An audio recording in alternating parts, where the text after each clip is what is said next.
Assalamualaikum warahmatullahi wabarakatuh.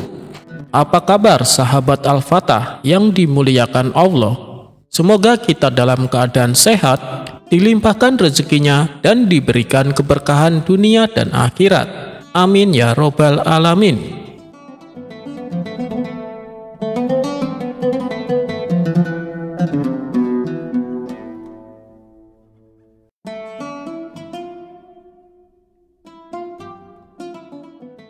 Di kota tempat tinggal Abu Nawas, ada gubernur baru yang ditugaskan oleh Baginda Raja. Usut punya usut, gubernur baru ini terkenal kejam dan sadis. Suatu hari sang gubernur mendengar kabar tentang sosok terkenal yang bernama Abu Nawas. Ia pun lalu bertanya kepada para pengawalnya, apa benar setiap kali Abu Nawas akan dihukum dia selalu bisa lolos? Pengawal pun menjawab bahwa Abu Nawas adalah orang yang sangat cerdik. Bahkan Baginda Raja sendiri dengan mudah terkecoh oleh kecerdikan Abu Nawas. Mendengar hal itu, naluri sang gubernur tertantang untuk menguji orang terpandai di kota Baghdad tersebut. Singkat cerita, berkat siasat licik sang gubernur membuat Abu Nawas berhasil masuk perangkapnya.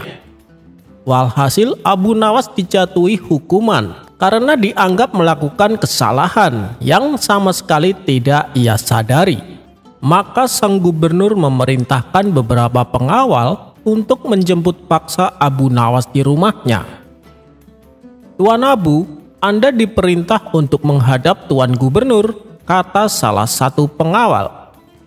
Iya, nanti saya ke sana. Kalian pulanglah dulu, balas Abu Nawas. Para pengawal pun lantas meninggalkan rumahnya. Dalam hati Abu Nawas berkata, sang gubernur pasti akan menghukum saya dan tidak ada gunanya tergesa-gesa memenuhi undangan tersebut. Setelah beberapa hari lamanya, Abu Nawas tak kunjung datang menghadap. Kurang ajar Abu Nawas, dia berani mangkir dari panggilanku, kata sang gubernur merasa geram. Ia pun kemudian mengirim satu peleton pengawal untuk mengundang Abu Nawas. Tetapi lagi-lagi Abu Nawas berkata kepada mereka, baiklah, saya akan segera datang, kalian pulanglah dulu. Namun setelah itu, Abu Nawas tidak juga datang ke istana sang gubernur. Sang gubernur pun menjadi tidak sabar. Ia lantas memerintahkan kepada para pengawal agar mempersiapkan kudanya. Sang gubernur segera naik ke atas kuda dan memacu kudanya menuju rumah Abu Nawas.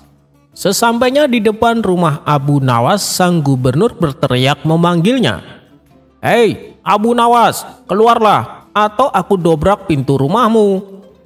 Abu Nawas pun sempat terkejut karena kali ini yang datang adalah gubernurnya langsung. Sebelum membukakan pintu, Abu Nawas mengenakan sorban yang sangat besar. Ia pun keluar dan menghampiri sang gubernur yang tengah duduk di atas kudanya. Melihat penampilan Abu Nawas yang mengerikan itu, membuat kuda yang ditunggangi sang gubernur ketakutan, sehingga hewan itu melompat tinggi-tinggi. Dan gubernur pun jatuh terpental dari punggungnya. Sang gubernur semakin bertambah emosi. Ia segera memerintahkan pengawal untuk menangkap Abu Nawas. Setelah ia ditangkap, Abu Nawas dibawa ke sebuah tiang gantungan. Kemana kalian akan membawaku? Tanya Abu Nawas. Salah satu pengawal menjawab, kamu akan digantung Abu Nawas, ini perintah dari Tuan Gubernur. Bukannya gentar, Abu Nawas malah berkata, coba kalian tanyakan kepada si gendeng kurang ajar itu, aku ingin tahu kenapa aku mesti digantung dan apa salahku. Para pengawal itu pun pergi menemui sang gubernur dan menyampaikan apa yang dikatakan Abu Nawas. Karena sebelumnya tak pernah ada yang berani memakinya, sang gubernur pun terkesan akan keberanian Abu Nawas. Bawa dia kemari, perintah sang gubernur. Abu Nawas pun lalu dibawa ke hadapan sang gubernur. "Hei Abu Nawas, berani benar kamu memaki saya?" tanya sang gubernur. "Karena Tuan menghukum saya tanpa memberitahu apa kesalahan saya," jawab Abu Nawas. "Karena kamu telah membawa nasib buruk bagiku," balas sang gubernur. "Siapa yang menyebabkan nasib buruk, saya atau Tuan? Justru Tuanlah yang membawa nasib buruk bagi saya, sebab saya ini akan dihukum gantung. Apabila aku yang membawa nasib buruk, tentunya sewaktu Tuan jatuh dari kuda, kepala Tuan pasti akan pecah dan mati," ujar Abu Nawas. Mendengar alasan tersebut, sang gubernur berpendapat bahwa alasan Abu Nawas bisa diterima, dan ia pun memutuskan untuk membebaskannya.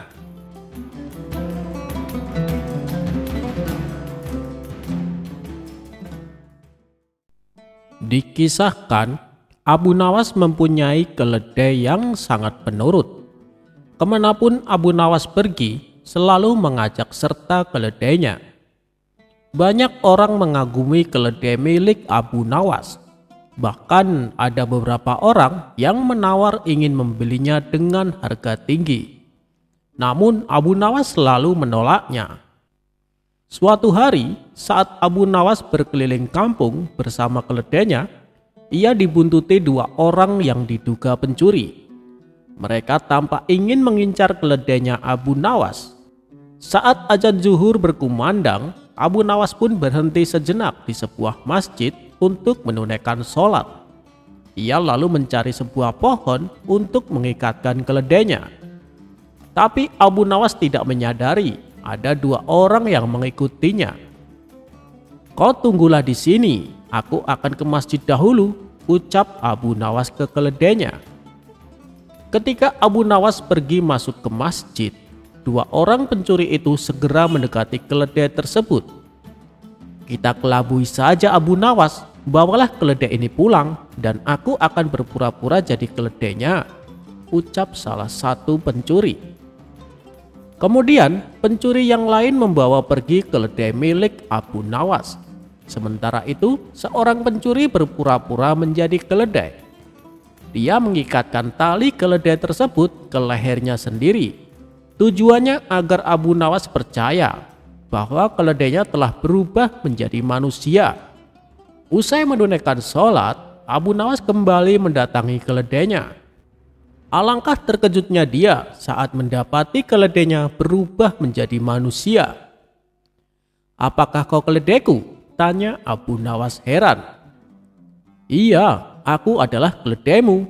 Selama ini aku dikutuk menjadi seekor keledai, tapi berkat kebaikanmu aku kembali menjadi manusia," jawab si pencuri berpura-pura.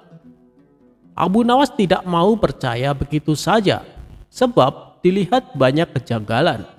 Mana mungkin keledai bisa jadi manusia? Dia pasti mau mengelabui aku, pikirnya dalam hati. Tapi Abu Nawas tidak mau kalah. Dia mendapat ide untuk membuat si pencuri kapok. "Baiklah, sekarang antarkan aku ke rumah Tuan Hakim. Aku ada janji bertemu dengannya," perintah Abu Nawas.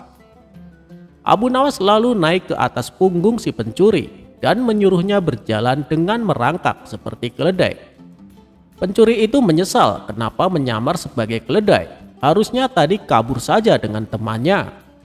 Kini dia pun terikat seperti seekor keledai.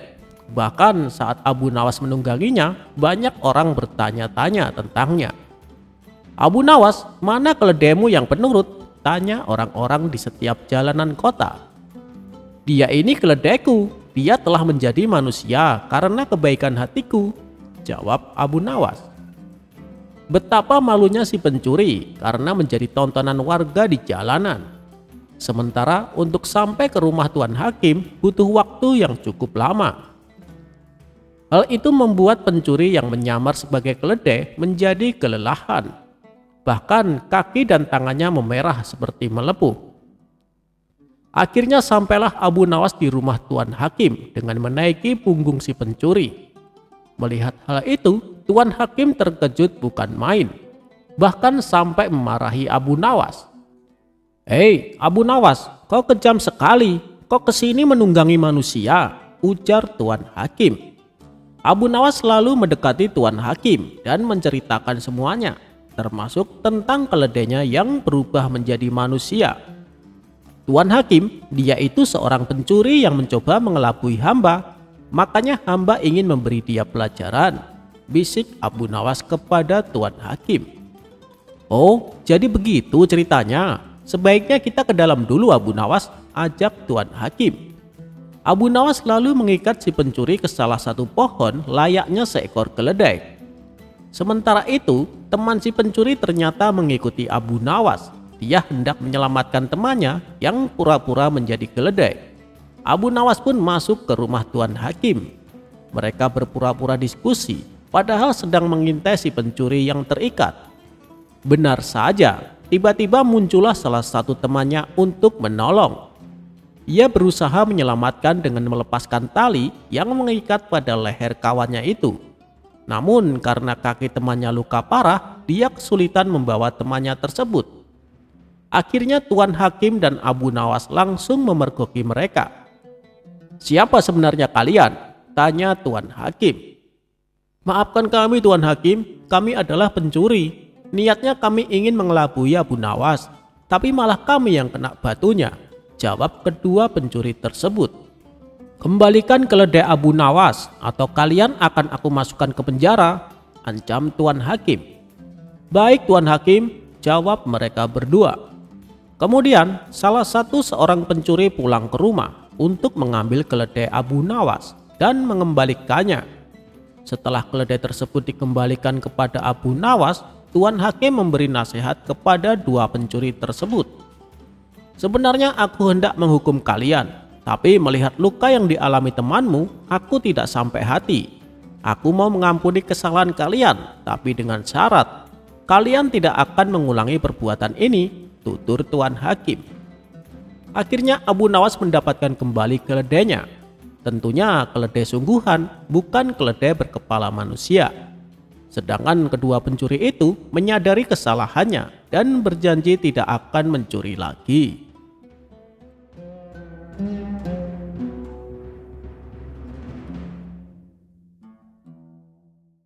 Meskipun sudah diperingatkan berkali-kali oleh Abu Nawas, Abu Jahil masih saja tidak menghilangkan kebiasaan buruknya. Kebiasaan buruknya tersebut adalah minum minuman arak. Menurut anggapan Abu Jahil, minum minuman arak tak ubahnya seperti makan buah anggur. Tak perlu disalahkan apalagi menghukuminya haram, sebab minuman arak terbuat dari buah anggur. Suatu hari, ketika Abu Nawas hendak ke masjid, ia kembali mendapati Abu Jahil sedang mabuk-mabukan di pinggir jalan.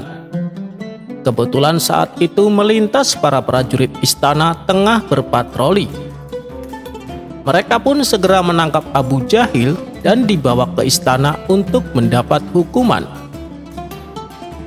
"Hei Abu Jahil, kamu tidak ada kapok-kapoknya, selalu saja bikin kesalahan yang sama," bentak Baginda Raja. "Memangnya ada yang salah dengan perbuatan saya?" protes Abu Jahil. "Mabuk minuman keras di pinggir jalan kau bilang tidak salah. Secara hukum agama saja sudah diharamkan, masih saja mengaku tidak salah," hardik Baginda Raja. "Ampun Paduka yang mulia, sebelumnya izinkan saya membela diri," pinta Abu Jahil. "Silakan, apa pembelaanmu?" kata Baginda Raja. "Saya akan membuktikan kalau minuman arak itu halal. Paduka tentunya sudah tahu, pembuatan minuman arak dari buah anggur dicampur air yang dikeringkan di bawah sinar matahari. Sekarang saya mau bertanya, apakah haram memakan buah anggur?" tanya Abu Jahil. "Itu tidak haram," jawab Baginda Raja. "Apakah haram jika setelah makan anggur kemudian minum air?" tanya Abu Jahil. "Itu juga tidak haram," jawab Baginda Raja. "Terus bagaimana jika setelah saya makan anggur dan minum air, lalu saya duduk di bawah sinar matahari?" tanya Abu Jahil. "Itu juga tidak ada masalah," jawab Baginda Raja. Bila demikian, ketika adonan buah anggur dan air dijemur bawah terik matahari, bagaimana ini bisa menjadi haram?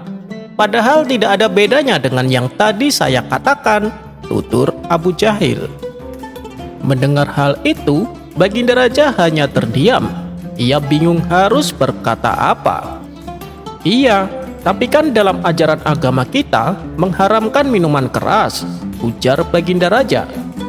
Jangan bicara soal hukum agama, Paduka, kita pakai logika saja, balas Abu Jahil. Untuk kedua kalinya Baginda Raja tak bisa berkutik. Kemudian terlintas di benaknya untuk meminta bantuan Abu Nawas. Baiklah Abu Jahil, sebelum aku memutuskan kamu salah atau tidak, aku akan panggil Abu Nawas kemari, kata Baginda Raja. Maka beberapa pengawal istana diperintahkan Baginda Raja untuk menjemput Abu Nawas. Singkat cerita, datanglah Abu Nawas menghadap Baginda Raja. Ada apa, Paduka? Kenapa Paduka terlihat kebingungan? Tanya Abu Nawas. Baginda Raja pun lalu memberitahu tentang masalah yang sedang dihadapinya. Oh, kalau itu sih gampang, Paduka, saut Abu Nawas. Kemudian Abu Nawas menghampiri Abu Jahil dan meminta dia untuk mengulangi pertanyaannya.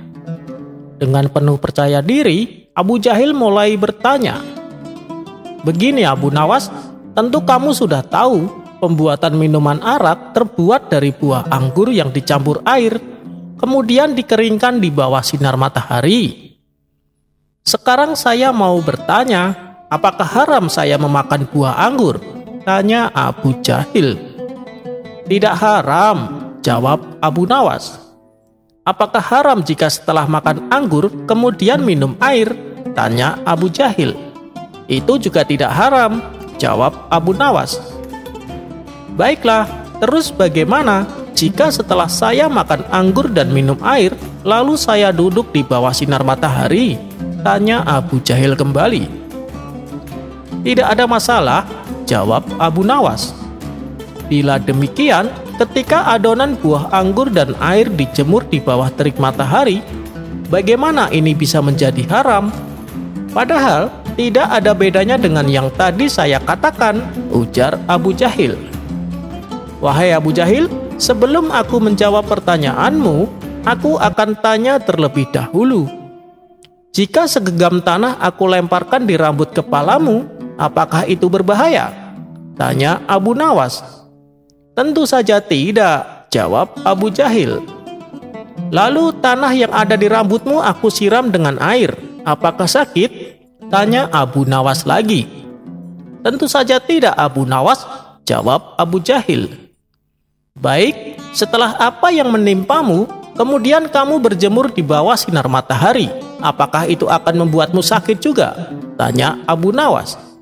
Itu juga tidak, jawab Abu Jahil. Sekarang begini Abu Jahil, jika aku mengolah segenggam tanah dicampur air, lalu aku jemur di bawah sinar matahari hingga menjadi batu bata, kemudian aku lemparkan di kepalamu, apakah terasa sakit? Tentu saja sakit Abu Nawas, dan itu bisa menyebabkan pendarahan, jawab Abu Jahil. Nah, jadi kesimpulannya adalah adonan tanah dan air yang menjadi batu bata bisa melukai manusia. Demikian pula dengan adonan buah anggur dan air yang kemudian menjadi minuman keras. Itu bisa menjadikannya banyak masalah dan adalah wajib menghukum peminumnya, terang Abu Nawas.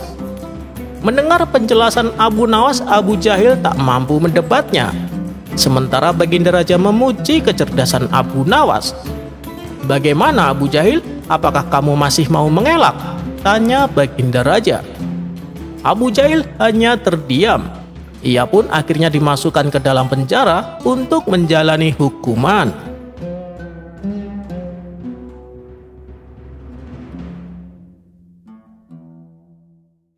Awal mula Abu Nawas takut dengan sang istri.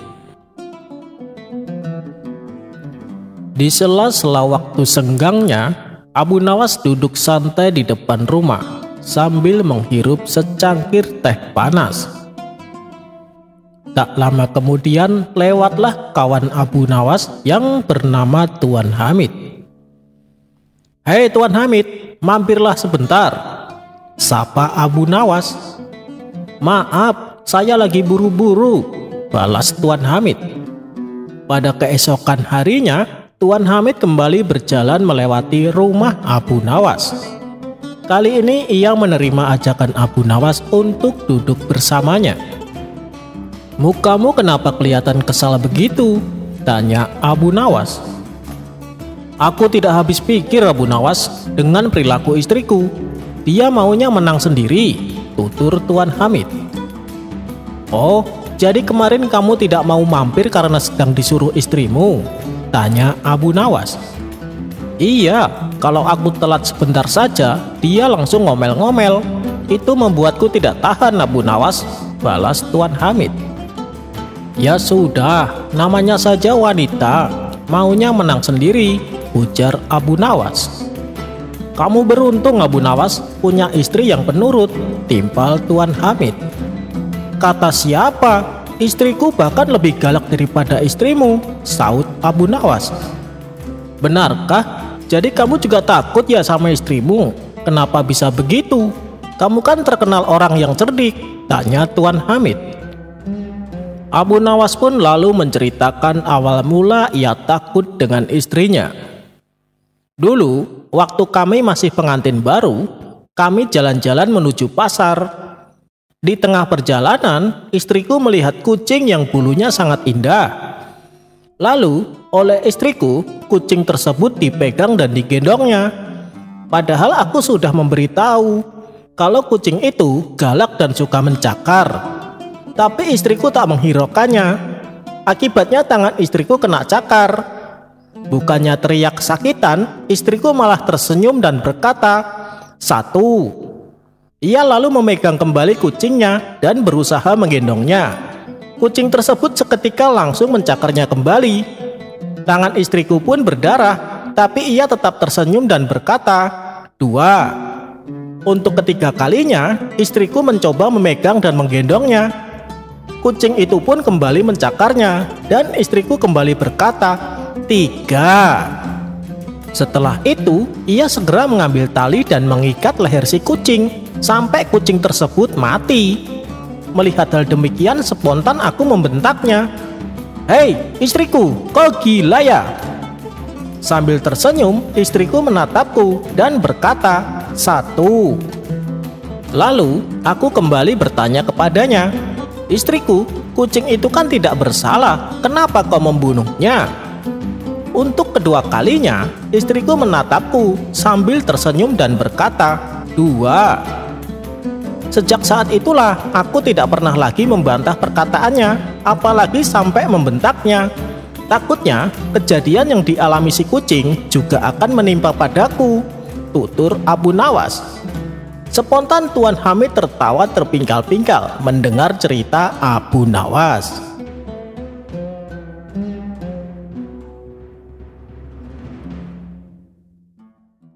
Karena seringnya begadang sampai lupa waktu, kini Abu Nawas dilarang istrinya keluar rumah. Jangankan tongkrongan malam, di saat siang hari pun tidak diperbolehkan. Kalau sampai melanggar larangan tersebut, istrinya mengancam akan pulang ke rumah orang tuanya. Akhirnya dengan berat hati Abu Nawas menuruti perkataan istrinya. Seminggu pun berlalu. Abu Nawas mulai terlihat jenuh dengan suasana di rumahnya. Dan untuk mengusir kejenuhannya, Abu Nawas melakukan aktivitas membelah kayu-kayu yang ia dapatkan dari hutan. Suatu hari, sang istri berkata kepadanya, "Wahai suamiku, rasanya aku ingin makan daging ayam. Pergilah ke pasar untuk membelinya." Kesempatan ini tak disia-siakan Abu Nawas. Ia pun segera mengabulkan permintaan istrinya. "Tapi awas, jangan sampai tongkrongan dengan kawan-kawanmu," ancam sang istri. Maka pergilah Abu Nawas ke pasar. Di tengah perjalanan ia bertemu sahabatnya. "Hei Abu Nawas, kenapa sekarang jarang kelihatan? Kami semua kangen dengan ceritamu," kata sahabatnya itu. Iya, baru-baru ini aku ada kesibukan yang tak bisa aku tinggalkan, balas Abu Nawas berpura-pura.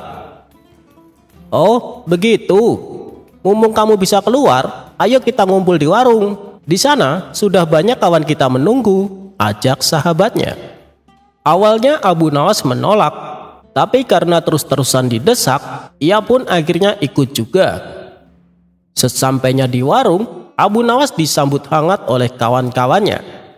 Lalu mereka ngobrol ngalur ngidul dengan diselingi canda dan tawa. Karena saking asiknya ngobrol, Abu Nawas sampai lupa waktu. Dan ketika waktu sudah menjelang sore, ia baru teringat akan pesan sang istri. Waduh, celaka. Bisa-bisa istriku ngambek pulang ke rumah orang tuanya. Mana aku belum beli ayam lagi, kata Abu Nawas dalam hati. Hei, Abu Nawas, kenapa kau terlihat gelisah? Tanya sahabatnya. Begini, aku lupa belum beli ayam. Kira-kira jam segini masih ada nggak ya yang buka? Kata Abu Nawas kebingungan. Jangan khawatir, aku punya banyak ayam di rumah, balas sahabatnya. Bener nih, ayo kita ke rumahmu sekarang, timpal Abu Nawas. Setelah berhasil mendapatkan ayam, Abu Nawas masih terlihat gelisah. Ia pun terus memutar otaknya supaya sang istri tidak jadi marah. Tiba-tiba muncullah ide yang cemerlang. Abu Nawas yang tadinya membeli 1 ekor ayam, kini ditambah menjadi 4 ekor ayam. Kau serius Abu Nawas? Tapi bagaimana cara kau membawanya? Tanya kawannya. Kan aku bisa minta bantuan kamu. Aku membawa 2 ekor, kamu juga membawa 2 ekor, jawab Abu Nawas. Kawannya pun setuju dan ikut membawakan ayamnya. Setelah mereka berdua sudah dekat dengan rumah Abu Nawas meminta kepada kawannya untuk melepaskan ayam yang dibelinya. Nah, sekarang pulanglah, jangan sampai istriku melihatmu, kata Abu Nawas.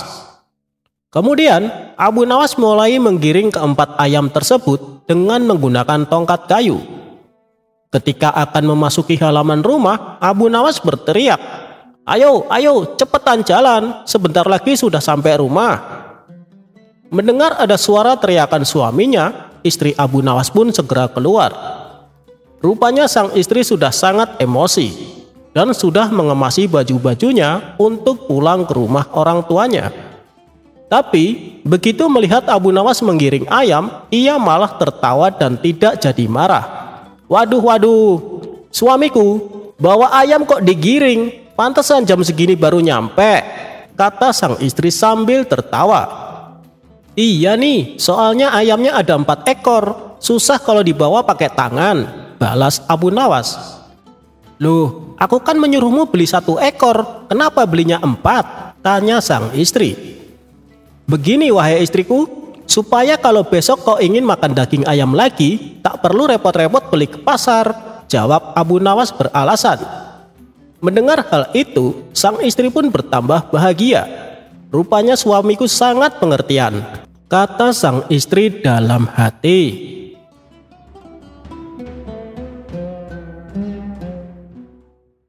Dikisahkan, ada seorang tukang cukur rambut yang terkenal dengan keahliannya yang luar biasa. Konon katanya, apabila cukur rambut di tempat itu, yang tadinya berwajah jelek, seketika akan menjadi tampan. Kabar ini pun membuat masyarakat Baghdad menjadi gempar.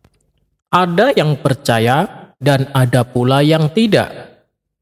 Sementara Abu Nawas yang awalnya tidak memperdulikan kabar tersebut, akhirnya dibuat penasaran juga.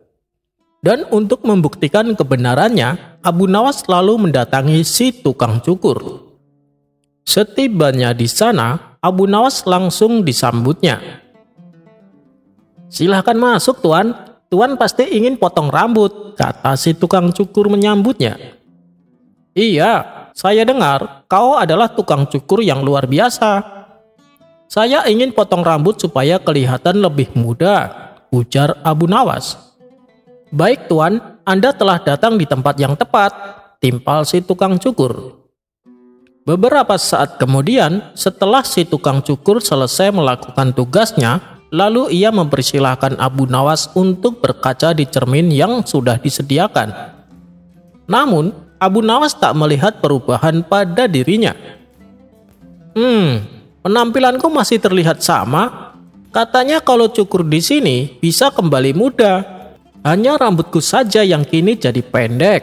Tapi muka saya masih terlihat tua, protes Abu Nawas.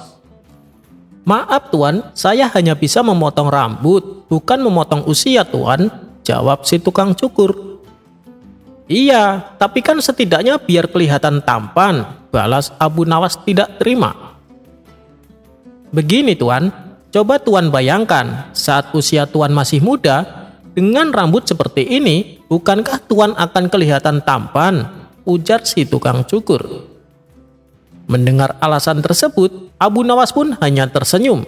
Benar juga apa yang kau katakan, ucap Abu Nawas dan pergi meninggalkan tukang cukur tersebut.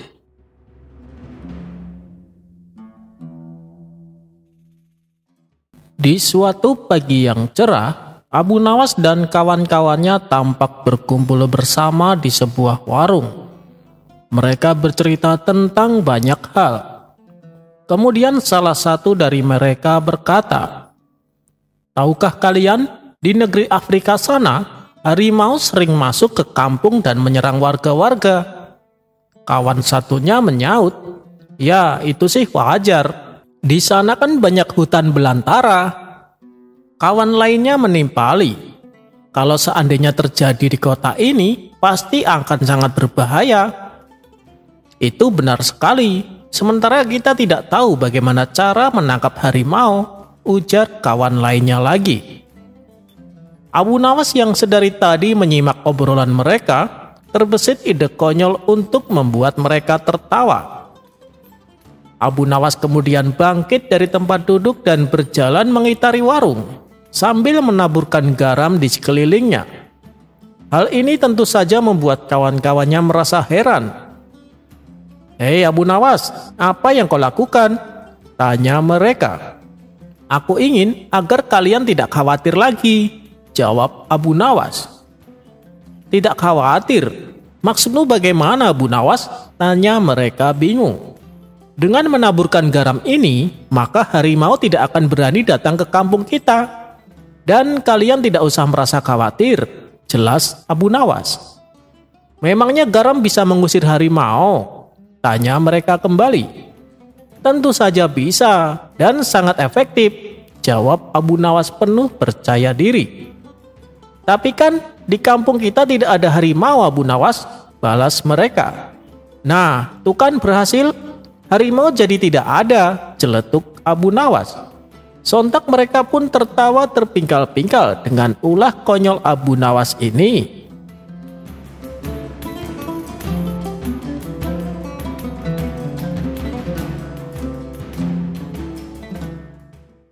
Debat tentang hujan. Siang itu, langit terlihat mendung. Awan hitam menyelimuti cakrawala. Itu pertanda sebentar lagi akan turun hujan. Benar saja, tidak lama kemudian hujan pun mulai turun. Abu Nawas yang rencananya akan pergi terpaksa mengurungkan niatnya. Ia lebih memilih duduk di depan rumah sambil menikmatin secangkir teh hangat. Namun, ketika Abu Nawas sedang memandangi hujan, tiba-tiba pandangannya tertuju pada sosok Abu Jahil tetangganya. Abu Jahil terlihat berlari tergesa-gesa menuju arah rumahnya sendiri. Melihat hal itu, sifat kusil Abu Nawas pun muncul. Ia ingin ngeledek Abu Jahil. "Hei pelit, kenapa kau berlari tergesa-gesa?" kata Abu Nawas. "Biar tidak kehujanan, saya kan pakai jubah yang mahal Abu Nawas.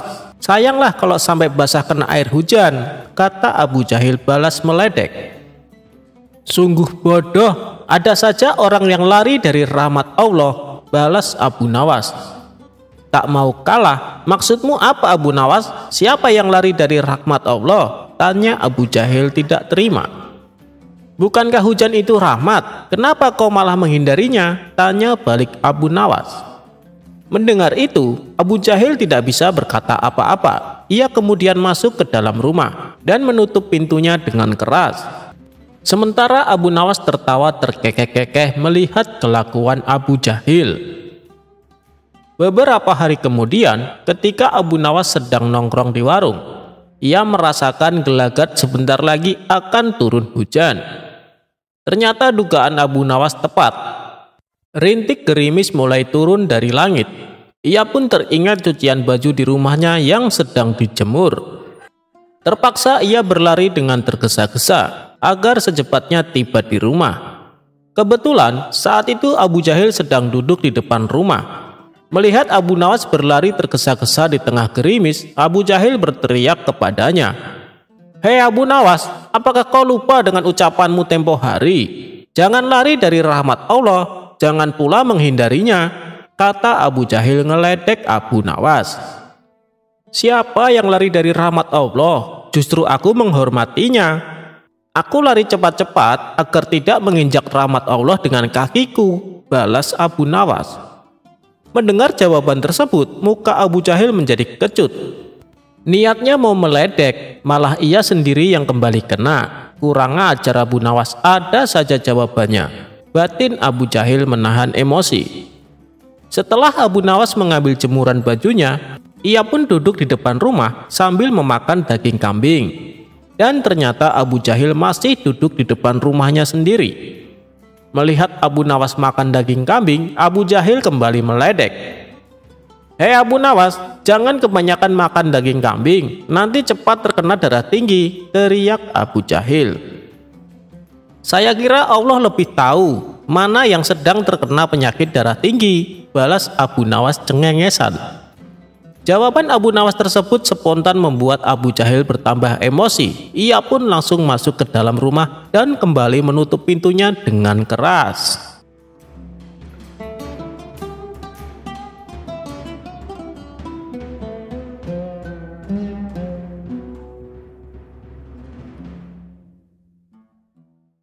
Kecerdikan Abu Nawas menangkap pencuri burung.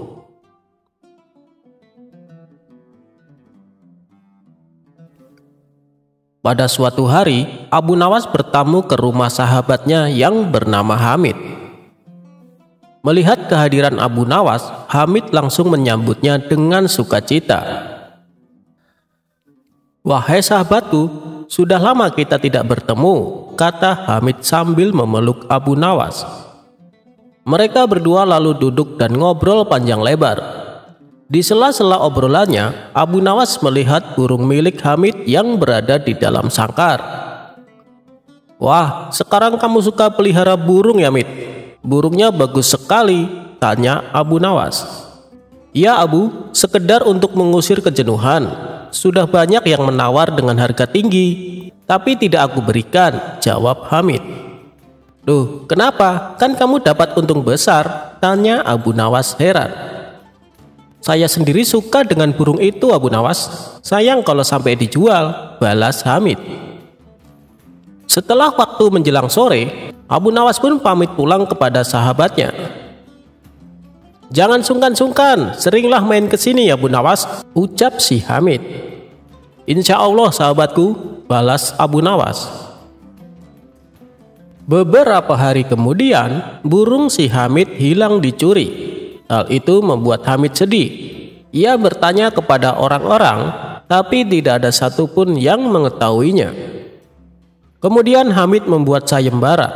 Barang siapa yang bisa menunjukkan pencuri burungnya akan diberi imbalan hadiah uang yang banyak. Lagi-lagi usahanya ini menemui jalan buntu. Sebab tidak ada satu orang pun yang bisa membantunya.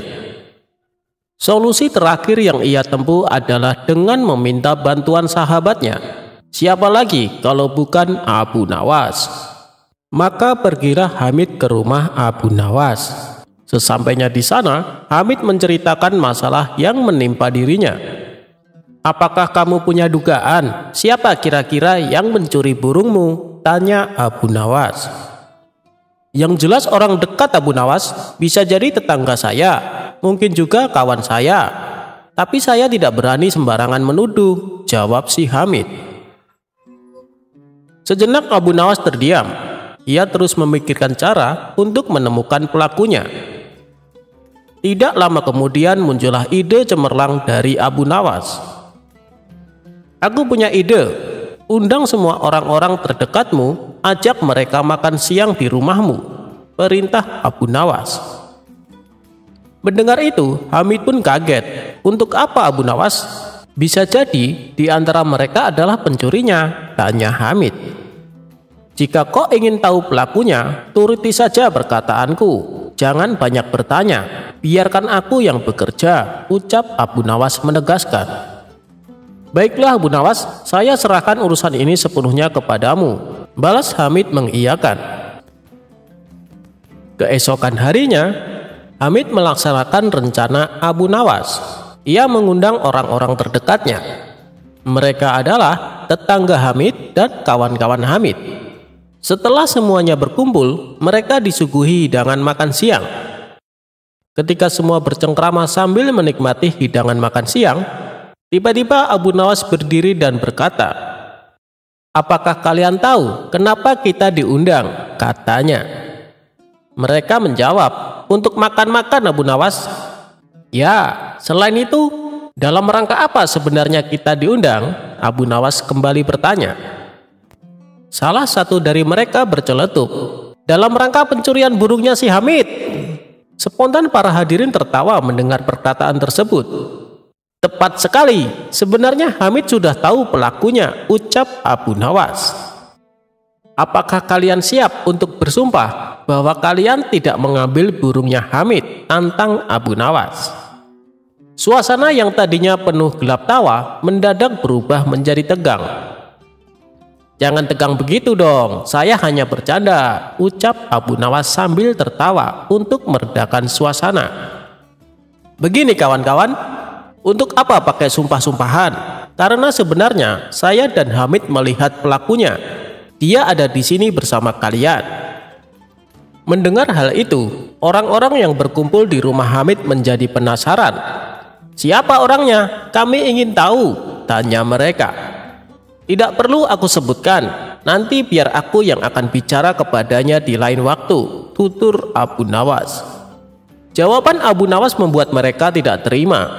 Mereka protes dan berkata, "Tidak bisa Abu Nawas, kami harus mengetahuinya sekarang juga. Kami akan menghukum dan mengusirnya." Situasi pun semakin memanas, dan ini sesuai dengan rencana Abu Nawas. "Tidak perlu kalian lakukan itu, cukup dia merasakan kepanikan dan rasa takut saja," balas Abu Nawas berpura-pura meredakan suasana. Mereka tetap saja tidak puas dengan jawaban Abu Nawas. Akhirnya mereka memilih bertanya kepada Hamid. "Hei Hamid, beritahu kami siapa pelakunya," sesak mereka. Hamid pun menjawab sesuai dengan arahan Abu Nawas. "Ya, memang saya dan Abu Nawas sudah mengetahui pelakunya. Namun aku kira Abu Nawas bertindak dengan bijak. Jadi biarkan dia yang atur." Jawaban Hamid malah membuat mereka semakin emosi. "Kami tidak akan meninggalkan rumah ini sebelum kami mengetahui siapa pelakunya," kata mereka serempak. "Baiklah, jika kalian masih bersikeras ingin mengetahuinya, saya akan menyebutkan ciri-cirinya. Pencuri itu ialah lelaki yang di kepalanya terdapat sehelai bulu burung," ucap Abu Nawas menjelaskan. Para hadirin akhirnya senang. Mereka saling melirik satu sama lain. Namun ada satu orang yang nampak tegang. Dia menaruh tangannya di atas kepala dan mulai meraba-raba rambutnya untuk mencari sehelai bulu burung. Di saat itulah Abu Nawas langsung berteriak dan menunjuk orang tersebut. "Dia pelakunya, dia yang telah mencuri burungnya Hamid."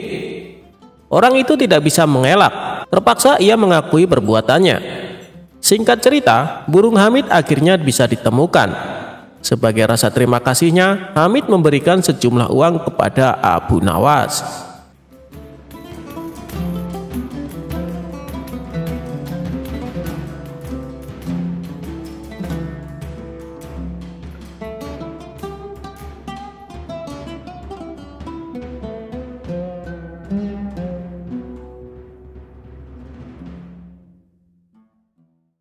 Melototnya saja, membuat orang lari ketakutan. Padahal Abu Nawas sedang sakit gigi.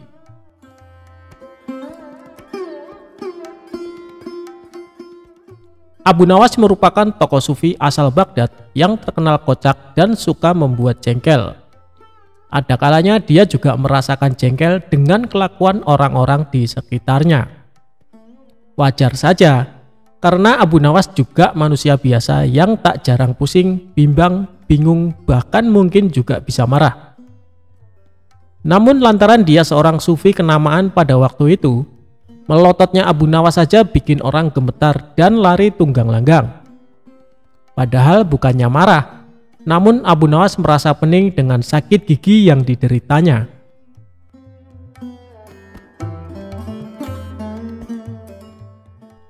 Dikisahkan ada seorang penggembala yang mempunyai masalah dengan pendengaran alias tuli.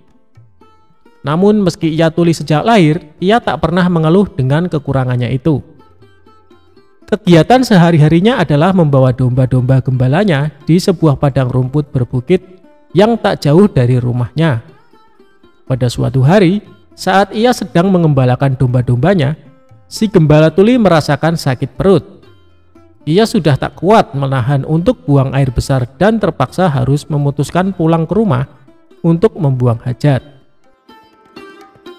Bak Dayung bersambut. Di tengah-tengah kegalauannya antara harus pulang ke rumah dengan rasa khawatir lantaran harus meninggalkan domba gembalaannya, tiba-tiba ia melihat ada seorang yang tak jauh darinya sedang menyabit rumput.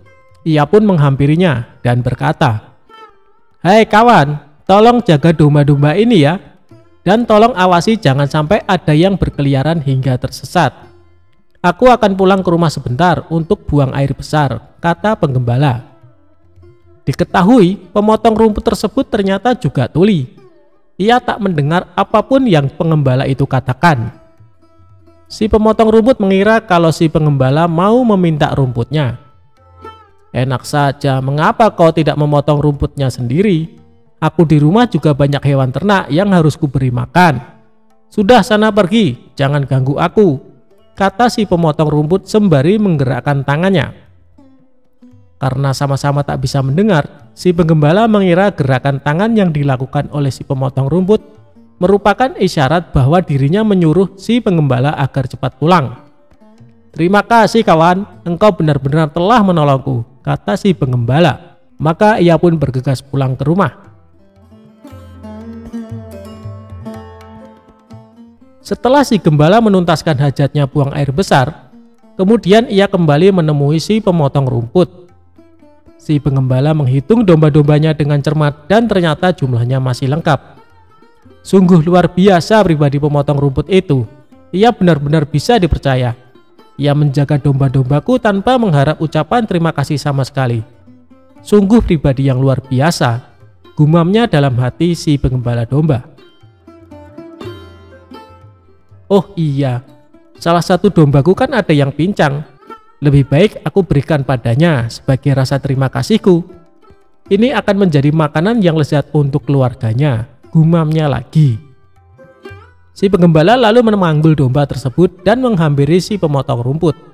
"Hei kawan, terimalah hadiah dariku, karena engkau telah menjaga domba-dombaku," kata si penggembala sambil menunjukkan domba pincangnya. Melihat hal itu, si pemotong rumput malah menjadi marah. "Dasar kurang ajar, aku tak melihat apapun yang terjadi selama kamu pergi. Kenapa kamu malah minta tanggung jawab atas pincangnya kaki dombamu? Dari tadi aku sibuk memotong rumput dan sama sekali tak tahu terkait kejadian yang menimpa pada kaki dombamu. Pergilah, kalau kau mendekat aku akan memukulmu," ancam si pemotong rumput dengan nada emosi. Si penggembala pun heran, kenapa si pemotong rumput malah marah kepadanya.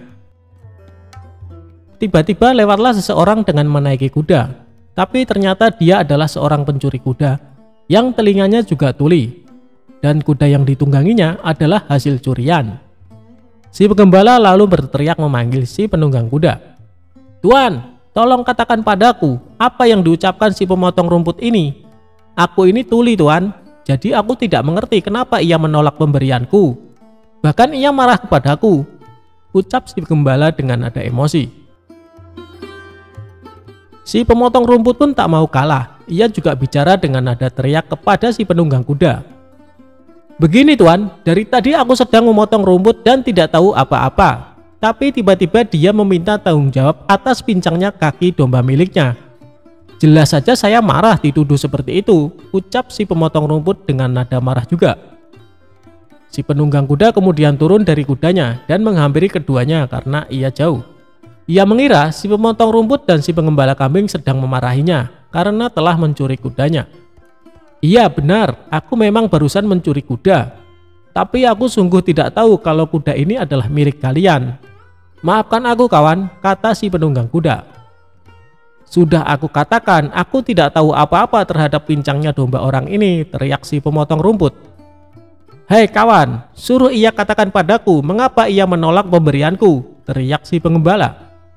"Iya, aku mengakui mencuri kuda, tapi aku tuli. Jadi aku tidak tahu siapa di antara kalian yang memiliki kuda ini," teriak si penunggang kuda. Di tengah-tengah keributan yang terjadi, melintaslah Abu Nawas di hadapan mereka. Kala itu Abu Nawas sedang mengalami sakit gigi. Jangankan bisa bicara, untuk menggerakkan mulutnya saja sakitnya bukan main. Ketika mereka melihat kehadiran Abu Nawas, mereka mengira Abu Nawas adalah seorang sufi yang alim dan sakti. Karena dari penampilannya menggunakan jubah, layaknya ulama sufi terpandang. Si pemotong rumput lalu menarik jubah Abu Nawas. Ia berkata dengan berteriak kepada Abu Nawas untuk meminta keadilan. "Tuan Sufi, tolonglah saya, mereka menuduhku melukai dombanya," pintanya. Tak mau kalah, si gembala juga berkata kepada Abu Nawas dengan nada teriak, "Wahai Tuan Sufi, aku hanya ingin memberikan domba, tapi dia malah memarahiku," ujarnya. Bahkan si pencuri kuda juga ikut berkata, "Tuan Sufi, saya akui, saya bersalah. Saya sudah mengaku mencuri, tapi aku tuli. Saya tidak bisa mendengar perkataan mereka. Jadi saya tidak tahu siapa sebenarnya pemilik kuda ini," kata penunggang kuda. Mendengar pengaduan mereka dengan nada teriak membuat sakit gigi Abu Nawas bertambah tidak karuan. Ia hanya bisa menatap tajam penuh amarah ke arah mereka. Bahkan mata hitam Abu Nawas menusuk tajam ke mata mereka bertiga secara bergantian. Melihat gelagat seperti itu, mereka mengira Abu Nawas sedang berusaha keras mencari petunjuk atas kebenaran dari situasi ini. Mereka bertiga pun mulai takut dengan sorot mata tajam Abu Nawas. Mereka takut kalau Abu Nawas menyihir mereka, atau setidaknya Abu Nawas mengendalikan kemauan mereka. Melihat sikap Abu Nawas yang menakutkan itu, si pencuri langsung melompat ke punggung kudanya dan segera memacu lari kudanya kencang-kencang. Begitu pula dengan si pengembala, ia segera giring gembala untuk menjauh dari Abu Nawas. Sementara si pemotong rumput yang sedari tadi gemetar, ia segera mengemasi hasil sabitan rumputnya ke dalam kantong dan mengangkatnya di bahu, lalu berlari menjauhi Abu Nawas. Setelah ketiga orang tersebut berlari karena ketakutan, Abu Nawas lalu melanjutkan perjalanannya. Ia pun berpikir dalam hati, kadang-kadang kata-kata tak berfungsi apa-apa dan tidak terlalu berguna. Mungkin lebih baik orang tidak perlu banyak bicara.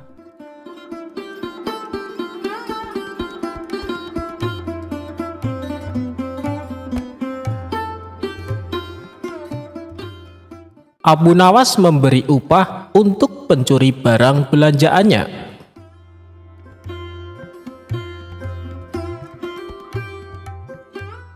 Di suatu pagi yang cerah, Abu Nawas pergi ke pasar untuk memenuhi kebutuhannya sehari-hari. Sebab semalam ia mendapati barang-barang kebutuhan di rumahnya sudah habis. Terlihat Abu Nawas sangat sibuk memilih bahan-bahan kebutuhan di pasar. Barang belanjaan yang sudah dibayar satu persatu ia masukkan ke dalam keranjang, dan tak terasa keranjang miliknya sudah penuh. Barang belanjaan pun terlalu banyak. Abu Nawas tidak kuat mengangkat keranjang miliknya yang sudah penuh.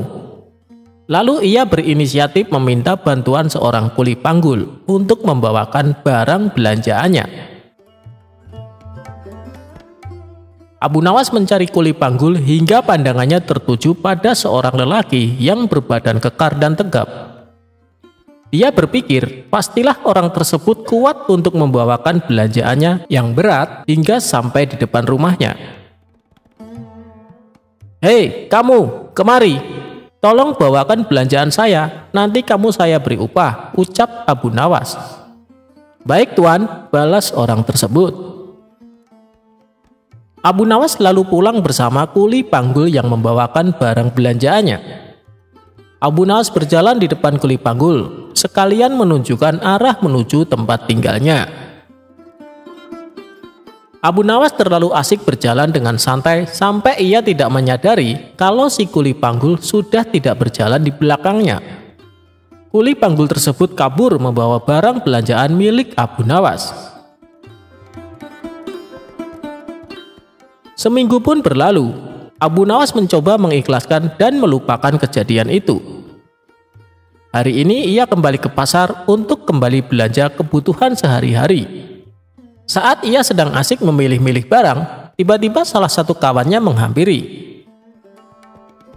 "Hei Abu Nawas, tadi aku melihat orang yang mencuri belanjaanmu tempo hari," kata teman Abu Nawas. "Mana orangnya?" tanya Abu Nawas. "Itu dia. Ayo kita tangkap dan minta ganti rugi," ajak kawannya. Namun yang dilakukan Abu Nawas membuat kawannya heran. Ia justru lari dan bersembunyi di suatu warung untuk menghindari kuli panggul yang membawa lari belanjaannya tersebut. "Sebenarnya apa sih yang kamu lakukan? Kenapa malah sembunyi?" tanya temannya heran. "Begini kawan, kuli panggul itu sudah membawakan belanjaanku selama seminggu, sedangkan aku belum memberinya upah. Aku takut dia akan menagih upahnya. Pasti tujuannya ke pasar mencariku, makanya aku bersembunyi," jawab Abu Nawas. Mendengar penjelasan Abu Nawas, kawannya itu meninggalkan dan berkata, "Kamu memang aneh Abu Nawas."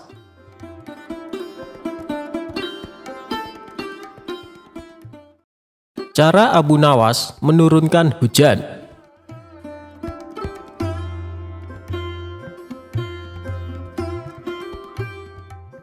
Kisahnya bermula ketika Abu Nawas melakukan kesalahan yang membuat Baginda Raja sangat marah. Baginda Raja memerintahkan pasukan istana untuk secepatnya menangkap Abu Nawas. Sementara sosok humoris itu yang sedang berada di rumah memberitahukan kepada istrinya, "Wahai istriku, sepertinya aku harus meninggalkan kampung halaman untuk beberapa waktu," ucap Abu Nawas. "Ada masalah apa lagi wahai suamiku? Kenapa engkau terlihat ketakutan?" tanya sang istri yang sangat khawatir. "Aku telah membuat kesalahan yang membuat Baginda Raja murka. Aku yakin tidak lama lagi pasukan istana datang kemari untuk menangkapku," jawab Abu Nawas. Kemudian Abu Nawas mengemas bajunya ke dalam tas dan segera pergi meninggalkan rumah. Ternyata dugaan dia benar. Selepas kepergiannya, beberapa prajurit istana datang menggeledah rumah Abu Nawas. "Mana Abu Nawas?" tanya salah satu prajurit kepada istri Abu Nawas. "Dia sudah pergi meninggalkan kampung ini," jawab istri Abu Nawas. Para prajurit pun langsung balik ke istana menghadap Baginda Raja. "Mana Abu Nawas?" tanya Baginda Raja. "Ampun Paduka yang mulia, Abu Nawas sudah tidak ada di rumahnya," kata istrinya. "Dia sudah meninggalkan kampung ini," jawab salah satu prajurit. "Kurang ajar, dia coba menghindari hukuman," pikir Baginda Raja. Sementara Abu Nawas mulai mengembara dan berpindah-pindah tempat dari kampung satu ke kampung yang lainnya. Suatu ketika dalam pengembaraannya, Abu Nawas melintasi sebuah dusun yang sedang dilanda musim kemarau. Abu Nawas yang mengenakan jubah dan sorban layaknya ulama besar sempat membuat perhatian warga. Mereka mengira Allah Subhanahu wa Ta'ala telah mengirim seorang waliullah untuk menolong dusunnya yang sedang mengalami musim kemarau. Para warga pun segera mengerumuni Abu Nawas. "Assalamualaikum Syekh. Sudilah kiranya Tuan Syekh mampir sebentar di rumah kami," pinta kepala dusun. Abu Nawas pun sudah menolaknya. Namun karena para warga memaksa, ia pun mau tidak mau menerima ajakan mereka ke rumah kepala dusun. Abu Nawas dijamu berbagai macam hidangan dan diperlakukan istimewa layaknya raja. "Apa yang membuat kalian memperlakukanku sedemikian istimewa, padahal kalian tidak mengenalku?" tanya Abu Nawas. "Begini Tuan Syekh, dari penampilan Tuan, kami yakin kalau Tuan adalah ulama besar yang dikirim Allah Subhanahu wa Ta'ala untuk membantu desa kami," jawab kepala dusun. "Memangnya apa yang menimpa desa kalian?" tanya Abu Nawas lagi. "Sudah berbulan-bulan desa kami mengalami musim kemarau, tanaman-tanaman mati, air persediaan kami tinggal beberapa ember. Doakanlah desa kami wahai Tuan Syekh, agar desa kami diturunkan hujan," jelas kepala dusun. Abu Nawas terdiam mendengar keluhan mereka. Ia juga berbulan-bulan tidak mandi dan bajunya sudah lama tidak dicuci. Padahal tujuannya ke sini untuk menumpang mandi. Beberapa lama kemudian muncullah ide cemerlang di otaknya. "Baiklah, aku akan memanjatkan doa kepada Allah supaya desa kalian diturunkan hujan. Tapi ada syaratnya," ujar Abu Nawas. "Apa itu syaratnya Tuan Syekh?" "Kami bersedia melakukannya," balas kepala dusun. "Syaratnya adalah kumpulkan semua air persediaan kalian dan ditaruh di tengah lapangan," perintah Abu Nawas. Para warga pun membawa air terakhir yang mereka miliki. Total air yang terkumpul hanya 2 ember. Kemudian air tersebut ditaruh di tengah lapangan. Abu Nawas melepas bajunya dan mencucinya dengan air di ember pertama. Sedangkan air di ember kedua dia gunakan untuk mandi. Melihat hal itu, para warga pun menjadi terkejut. "Wahai Tuan Syekh, itu air terakhir persediaan kami yang rencananya untuk minum anak-anak kami," ucap salah satu warga. Perbuatan Abu Nawas ini tentunya mengundang reaksi kemarahan warga. Ada yang mencemooh, ada yang membentak, ada pula yang menghujat. Namun di tengah kegaduhan itu, Abu Nawas dengan tenang mengangkat bajunya yang dicuci, lalu menjemurnya, dan perkataan para warga tidak dihiraukannya. Para warga bertambah emosi sehingga hendak memukulinya. Tapi niat mereka langsung terhenti karena tiba-tiba terdengar suara guntur yang disusul hujan lebat. Penduduk pun lupa dengan marahnya, bahkan sebaliknya. Mereka berebutan mencium tangan Abu Nawas dan mulai berteriak kegirangan menyambut datangnya hujan yang sudah lama ditunggu. Saat itu sang kepala dusun menghampiri Abu Nawas. "Tuan Syekh, sebenarnya doa apa yang Tuan panjatkan sehingga langit berkenan menurunkan hujan?" tanya kepala dusun. Dengan polosnya Abu Nawas menjawab, "Begini, doaku biasa saja. Tapi jubahku ini tinggal satu dan tidak pernah dicuci selama berbulan-bulan. Bila aku menjemurnya, pasti hujan akan turun deras. Mungkin karena langit tidak tahan dengan bau jubahku ini," celetuk Abu Nawas cengengesan. Mendengar hal itu, sontak para warga langsung tertawa terpingkal-pingkal. Sejak saat itu Abu Nawas mulai menetap di sana sembari menunggu kemarahan Baginda Raja reda.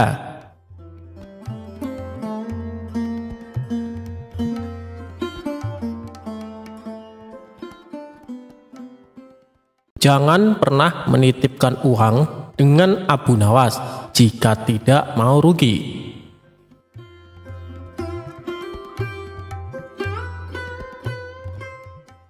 Dikisahkan, ada seorang tuan tanah tetangga Abu Nawas yang kaya raya. Hampir semua warga di desa setempat bekerja di perkebunan milik tuan tanah tersebut. Tapi tuan tanah itu memiliki sifat yang kikir dan pelit. Tidak hanya itu, dia juga berprofesi sebagai rentenir.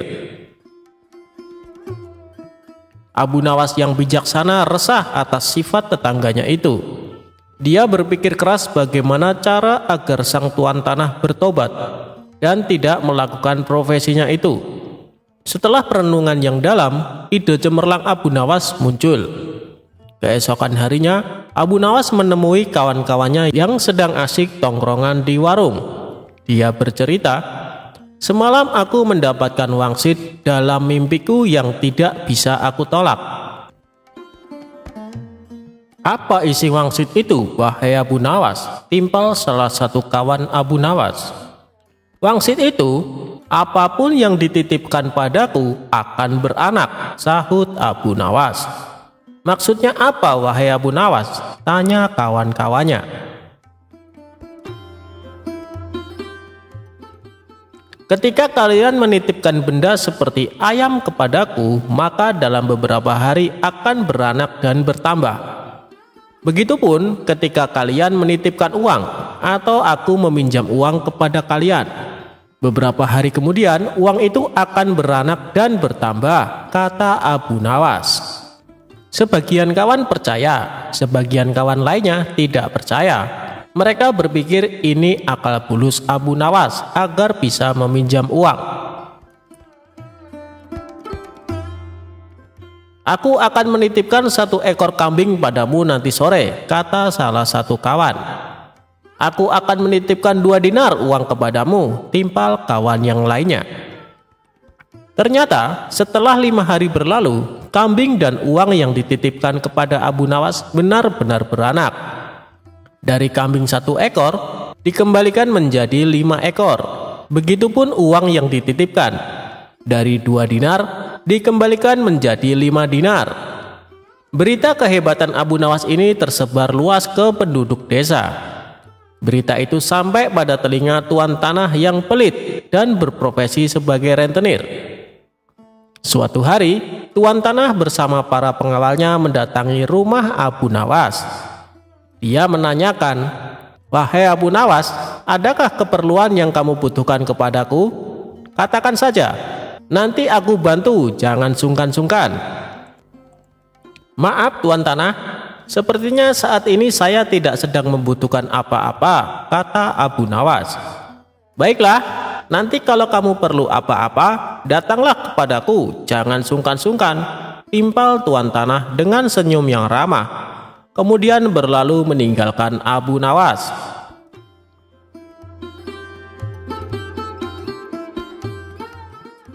Suatu sore, Abu Nawas merasa lapar. Dia sudah tidak mempunyai apapun di dalam rumah untuk dimakan. Kemudian dia teringat tuan tanah dan rencananya dulu. Abu Nawas langsung mendatangi rumah tuan tanah. Dia meminjam 3 butir telur untuk dimakan. 5 hari kemudian, Abu Nawas mengembalikan telur tersebut. Tuan tanah kaget ketika membuka bingkisan dari Abu Nawas. "Kenapa jadi 5 butir, wahai Abu Nawas?" tanya tuan tanah pura-pura tidak tahu seraya tersenyum. "Apakah tuan tidak tahu? Apapun yang dititipkan atau dipinjamkan kepadaku akan beranak dan bertambah banyak," kata Abu Nawas. Tuan tanah tersenyum, kemudian menawarkan pinjaman kepada Abu Nawas. Tapi Abu Nawas menolak dengan dalih sedang tidak butuh.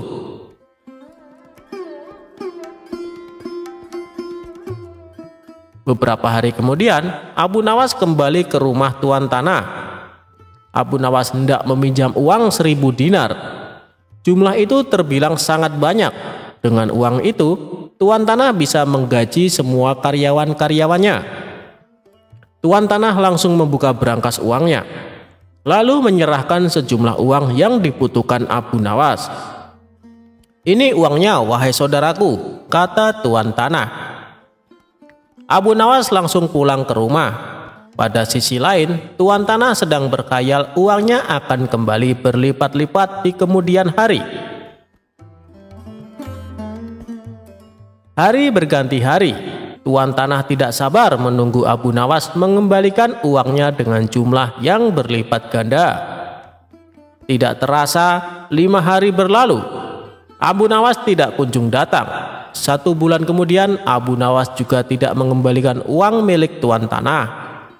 "Wahai Abu Nawas, sudah 1 bulan saya menantimu, tapi kamu tidak datang juga ke rumahku," kata tuan tanah. "Oh iya tuan, sebenarnya saya akan ke rumah tuan, namun saya sangat sibuk. Berhubung Tuan sudah ada di rumah saya, sekalian ada yang ingin saya bicarakan, kata Abu Nawas beralasan. Tidak apa-apa saudaraku, silakan, apa yang ingin kau bicarakan, timpal Tuan Tanah. Sebenarnya uang yang Tuan pinjamkan kepadaku boro-boro beranak. 3 hari kemudian malah mati tidak tersisa, terang Abu Nawas. Apa maksudmu Abu Nawas? Tanya Tuan Tanah sambil emosi. Kamu mau mempermainkanku ya? Sambung Tuan Tanah. Tidak Tuan, tapi itulah kenyataannya, kata Abu Nawas. Tidak terima dengan itu, Tuan Tanah melaporkan Abu Nawas kepada pengadilan. Ia menuntut Abu Nawas agar dihukum karena telah menghilangkan uang dengan jumlah yang sangat besar. Saat keduanya dihadapkan pada hakim, Tuan Tanah berkata, "Wahai hakim yang mulia, Abu Nawas telah menipuku. Katanya uang yang dipinjamkan kepadanya akan beranak. Tapi kenyataannya dia tidak sepeser pun mengembalikan kepadaku. Saya minta Abu Nawas dihukum," katanya. Hakim kemudian bertanya kepada Abu Nawas, "Apakah benar seperti itu, wahai Abu Nawas?" tanya hakim. "Wahai hakim yang mulia, saya tidak menipu dia sama sekali," kata Abu Nawas. "Lalu kenapa kamu tidak mengembalikan uangnya?" tanya hakim. "Dari awal sudah aku katakan kepadanya, wahai hakim, apapun yang dititipkan kepadaku akan beranak. Dan kebetulan uang yang ia titipkan kepadaku bukannya beranak tapi malah mati. Aku tidak mungkin mengembalikannya karena telah mati. Bukankah sesuatu yang beranak pasti bisa mati?" kata Abu Nawas menjelaskan. Sang hakim manggut-manggut dan membenarkan perkataan Abu Nawas. "Memang segala sesuatu yang beranak cepat atau lambat akan mati," kata hakim. Dengan ini Abu Nawas dibebaskan dari segala tuntutan dan tidak berkewajiban mengembalikan uang tanah.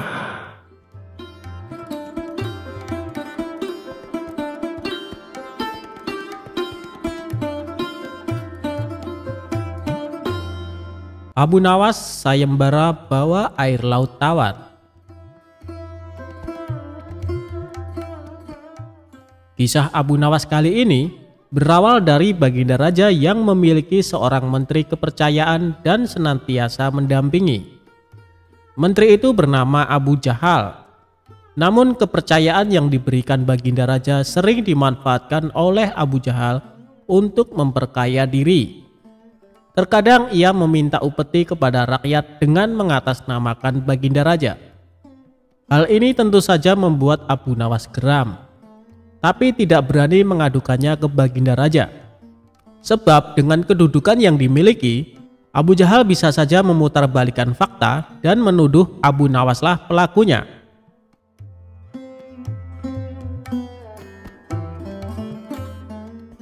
Seiring berjalannya waktu, penasihat istana meninggal dunia. Baginda Raja sangat kehilangan dan belum bisa menemukan penggantinya. Jadi untuk sementara waktu, jabatan penasehat istana masih kosong, belum ada yang mendudukinya. Kesempatan ini segera dimanfaatkan Abu Jahal. Ia ingin sekali menduduki jabatan tersebut. Dengan begitu, ia bisa lebih leluasa mempengaruhi Baginda Raja. Segala cara Abu Jahal lakukan. Di depan Baginda Raja, Abu Jahal terus mencari muka agar terpilih menjadi penasehat istana. Tapi sayangnya ambisi Abu Jahal ini harus kandas di tengah jalan. Karena tidak berapa lama, Baginda Raja justru memilih Abu Nawas untuk jadi penasehat istana. Keputusan Baginda Raja ini tentu saja membuat Abu Jahal kecewa, sehingga ia menaruh dendam kepada Abu Nawas. Suatu hari ketika Abu Jahal melihat Abu Nawas sedang duduk bersama Baginda Raja, timbul pemikiran di kepalanya. Seharusnya aku yang duduk di tempat Abu Nawas. Abu Nawas tidak pantas duduk di situ. Abu Nawas itu apa dia? Tidak mampu mengurus masalah kerajaan. Pantasnya dia jadi pelawak istana, gerutu Abu Jahal dalam hati.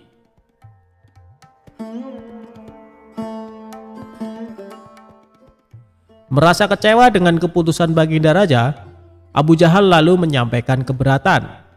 Pada suatu hari, saat Baginda Raja sedang duduk sendirian di singgasananya, Abu Jahal menghadap dan berkata,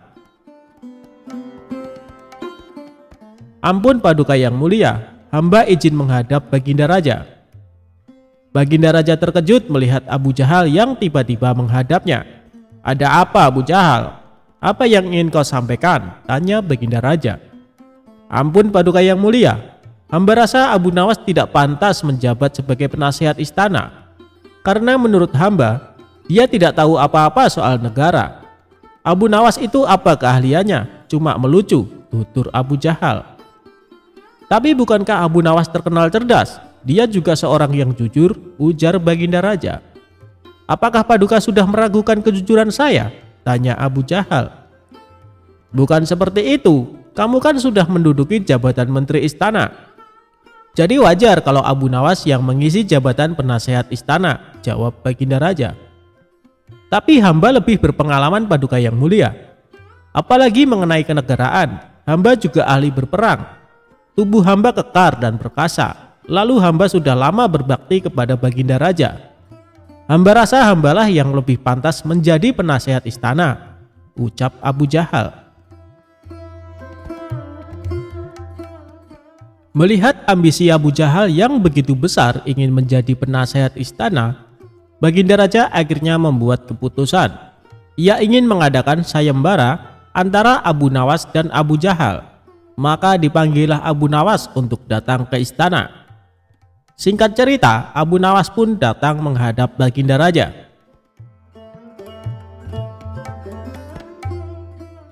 "Ampun Paduka yang mulia, ada gerangan apa memanggil hamba?" tanya Abu Nawas. "Hei Abu Nawas, Abu Jahal sangat menginginkan jabatan penasehat istana. Dia minta supaya jabatanmu diganti olehnya. Tapi aku juga tidak mungkin memecatmu begitu saja. Biar adil, maka aku putuskan akan mengadakan sayembara untuk kalian berdua. Siapa yang jadi pemenangnya, maka dialah yang berhak menjadi penasehat istana," jelas Baginda Raja. Sejenak Abu Nawas terdiam dan berpikir, Abu Jahal pasti punya rencana busuk. Jangan sampai dia jadi penasehat istana. Bisa-bisa rakyat makin tertindas oleh kelakuannya, pikir Abu Nawas. "Ampun Paduka yang mulia, kalau boleh tahu sayembara apa yang hendak diberikan?" tanya Abu Nawas. "Aku ingin masing-masing dari kalian membawakan 1 gentong air laut, tapi yang rasanya tawar," perintah Baginda Raja. Abu Nawas dan Abu Jahal langsung terkejut mendengar permintaan Baginda Raja yang aneh itu. "Sekarang pulanglah kalian berdua dan besok kembali ke sini dengan membawa air laut yang rasanya tawar," kata Baginda Raja melanjutkan. Sesampainya di rumah, Abu Nawas terus memikirkan dan mencari tahu keberadaan laut yang airnya tawar. Mana ada air laut yang rasanya tawar? Orang secerdik apapun tidak akan bisa melakukannya, pikir Abu Nawas. Sementara itu Abu Jahal mulai berbuat curang. Ia memasukkan air sumur ke gentong untuk dibawanya ke istana. Baginda Raja pasti percaya meskipun aku berkata bohong, karena aku tahu aku adalah menterinya yang paling dipercaya, kata Abu Jahal dalam hati.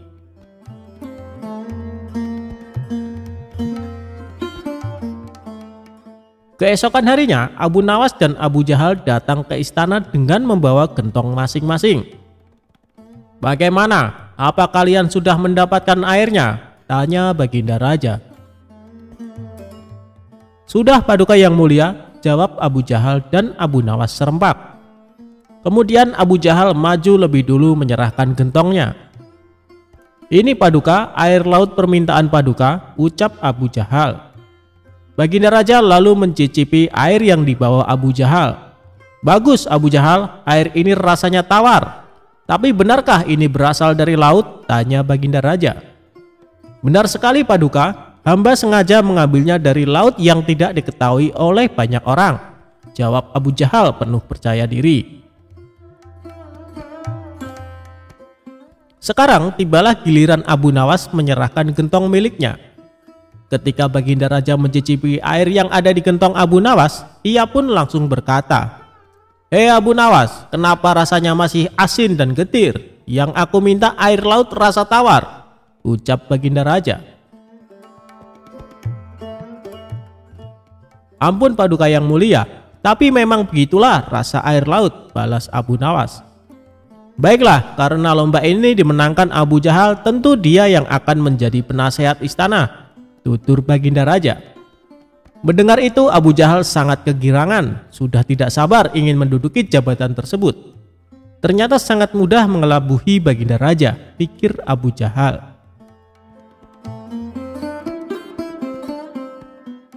Tapi tiba-tiba Baginda Raja kembali berkata, "Hai Abu Jahal, di mana kamu menemukan laut yang airnya tawar?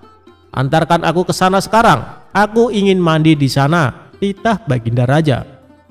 Seketika wajah Abu Jahal menjadi pucat, tubuhnya lemas dan gemetaran. "Anu Paduka yang mulia, hamba kenapa? Kalau kamu tidak bisa membuktikannya, berarti kamu telah membohongiku," ucap Baginda Raja. "Ampun Paduka yang mulia, air yang hamba bawa memang bukan air laut, tapi air dari sumur," kata Abu Jahal ketakutan. "Kamu lancang Abu Jahal. Kamu kira aku anak kecil yang mudah dikelabui? Karena kamu telah berani berbohong, maka sebagai hukumannya kamu bukan hanya gagal jadi penasehat istana, tapi juga akan dipecat dari menteri. Kamu juga harus menjalani hukuman penjara," bentak Baginda Raja. Kemudian Baginda Raja memerintahkan beberapa pengawal untuk menangkap Abu Jahal dan memasukkannya ke penjara. Kini tinggallah Abu Nawas di hadapan Baginda Raja. "Hei Abu Nawas, bukankah kamu terkenal cerdik? Bisa saja kamu membohongiku, dan dengan kecerdikanmu itu kamu tentu bisa menutupi kebohonganmu. Tapi kenapa tidak kau lakukan?" tanya Baginda Raja. "Ampun Paduka yang mulia, hamba memang cerdik, tapi hamba bukan pembohong. Secerdik apapun manusia, tidak akan ada yang bisa mengubah rasa air laut menjadi tawar," terang Abu Nawas. "Kamu benar Abu Nawas, itulah orang yang saya cari untuk menduduki jabatan sebagai penasehat istana. Cerdik dan jujur," kata Baginda Raja tersenyum puas.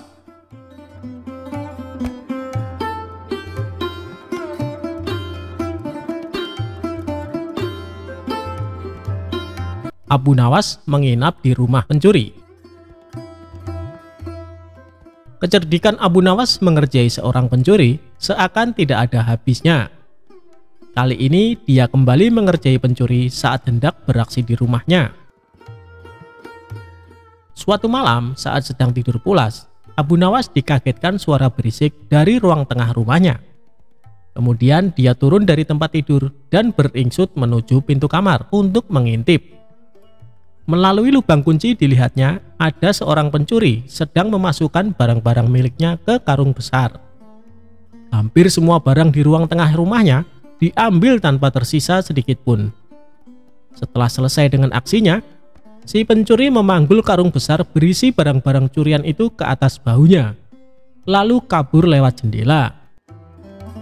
Melihat hal itu, Abu Nawas sengaja membiarkannya.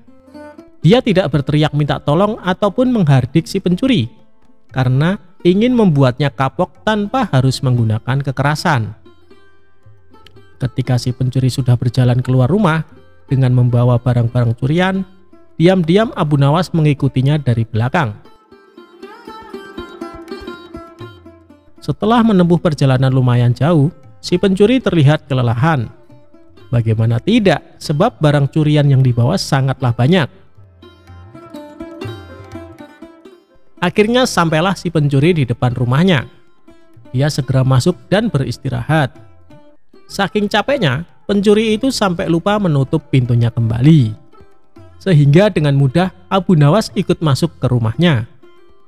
Tidak lama kemudian, si pencuri mulai membuka karung dan mengambil barang-barang hasil curiannya. Dari mulai barang-barang berharga sampai barang-barang rumah tangga seperti gelas, piring, hingga mangkok. Si pencuri lalu meletakkan semua barang-barang tersebut sesuai tempatnya, seolah baru pindah rumah. Sementara Abu Nawas terus mengamati dari belakang sambil duduk santai. Merasa curiga ada orang di sekitarnya, si pencuri pun menoleh ke belakang. Betapa kagetnya dia melihat Abu Nawas ada di dalam rumahnya. "Kenapa kau ada di sini?" tanya si pencuri setengah ketakutan. "Kamu tidak tahu ya, rumahku sekarang di sini," jawab Abu Nawas. "Kenapa bisa begitu? Ini rumahku," balas si pencuri. "Kalau kemarin ini memang rumahmu, tapi sekarang sudah jadi rumahku karena aku sudah pindah ke sini," ujar Abu Nawas. "Pindah? Pindah bagaimana maksudmu?" tanya si pencuri kebingungan. "Coba lihat, semua barang di rumah ini, semuanya adalah milikku. Jadi rumah ini adalah milikku," jelas Abu Nawas. "Kalau kau mengusirku, aku akan berteriak bahwa kamu telah mencuri barang-barangku, dan aku akan memukulimu," ancam Abu Nawas. Dikarenakan tidak ingin memperpanjang masalah, si pencuri membiarkan Abu Nawas menetap di rumahnya. Selama seminggu menetap di sana, Abu Nawas selalu menghabiskan roti yang akan dimakan si pencuri.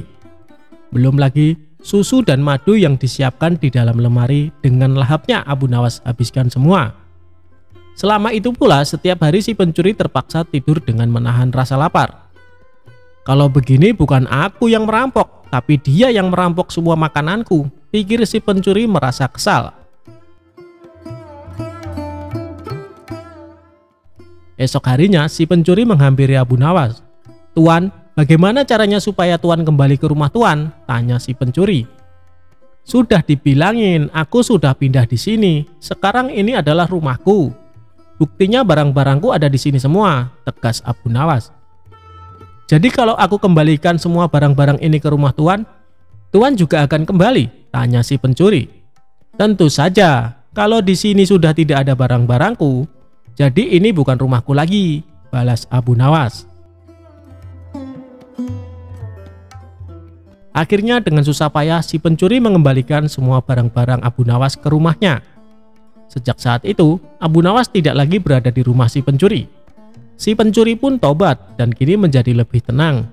Ia tidak ingin lagi berurusan dengan Abu Nawas.